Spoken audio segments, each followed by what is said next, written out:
श्रीमद भागवत महापुराणाचे साकल्य निरूपण दिवस 98 श्रीमद भगवताची अवतरणिका.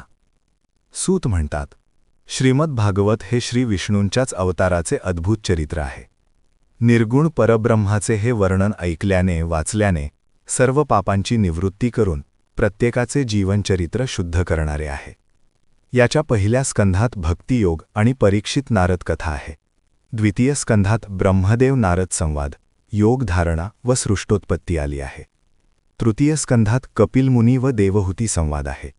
चतुर्थ स्कंधात मरीचादी 9 प्रजापती, दक्षयज्ञ, ज्योतिषचक्र, पाताळ नरक निरूपण आले आहे. पंचम स्कंधात प्रियव्रतोपाख्यान, प्रचेतापासून दक्षांची कन्या संतती, वृत्रासुराची उत्पत्ती आहे. सातव्या स्कंधात हिरण्यकश्यपू हिरण्याक्ष, प्रल्हाद चरित्र आहे.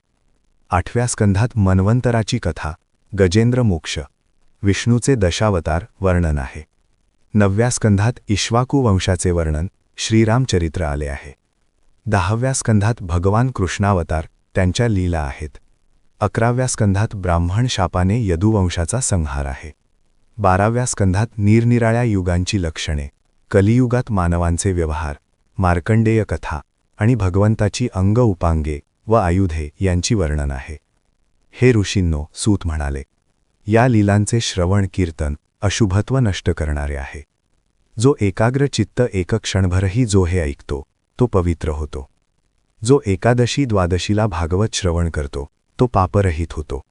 उपवास करून पुष्कर, मथुरा किंवा द्वारका नगरीत पाठ करतो तो भयरहित होतो. सगळ्याच पुराणात भगवंताचे वर्णन असले तरी भागवतात ते प्रत्येकच प्रसंगाने आलेले आहे. ज्यांनी हे रहस्य जाणले ते स्वकल्याण प्रवृत्त महाभाग आहेत. भगवंताला जाणणाऱ्याला आणि भागवताला ते सांगणाऱ्या शुकदेवांना मी प्रणाम करतो.